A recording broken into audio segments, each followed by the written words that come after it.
Let's do that hockey, everybody. Good morning to the riveting RotoWire duo, Paul Bruno and AJ Scholz, along with my guy, Pete Jensen, good friend of mine on Instagram and host of the Fantasy on Ice podcast for NHL.com.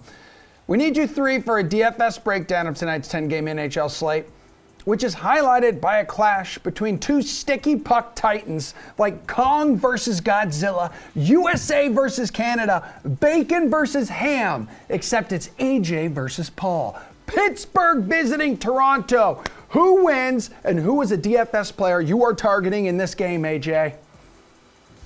Well, obviously the Penguins are going to win. Of course.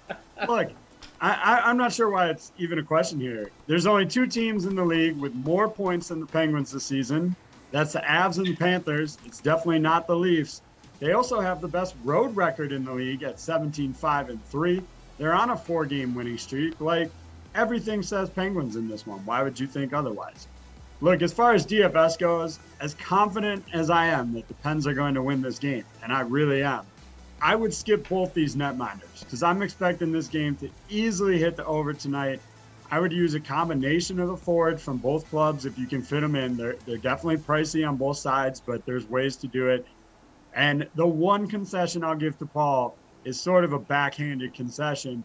Defensively, I would probably favor Morgan Rielly over Letang on DFS tonight only because of the huge price difference. Letang has been better. He's going to be better, but he just costs so much more that it's probably not worth it to pay up if you're going to get some of these forwards in there. If you're completely fading this matchup for some unknown reason, then go with Letang if you can afford him. But, you got to get some of these forwards in here. They're all way, way up on the price tag. So maybe you go Morgan Rielly just because he's cheaper.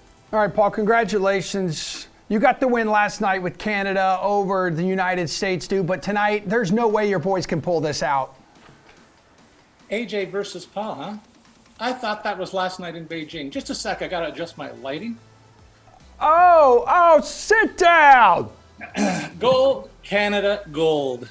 As for tonight's big matchup, the Leafs are looking for revenge, having lost the first two games of the season series against the Pens, including their worst effort of the year. I think the big boys on both clubs will be fired up for this one.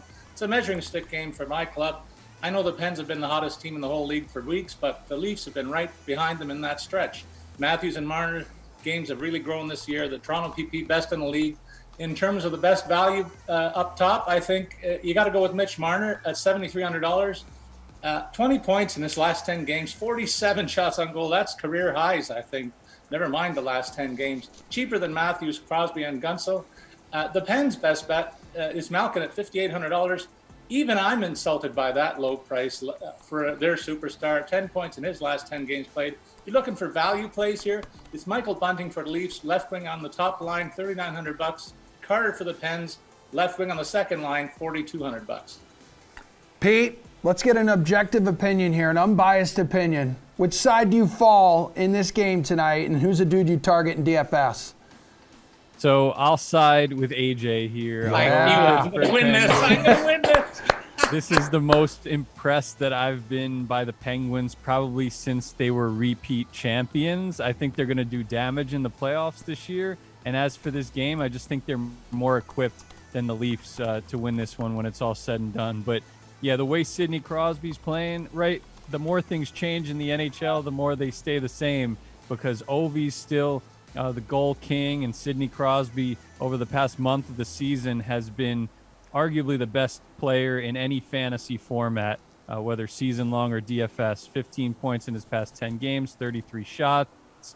The line with Gensel and Rust is as good of a line trio as anybody has out there. But I will agree on one point that Paul made, the Bunting move in terms of rostering him in DFS with those elite line mates. He's been very productive over the past 2 weeks. So I go a little Crosby spend up and a little value play on Michael Bunting, the rookie.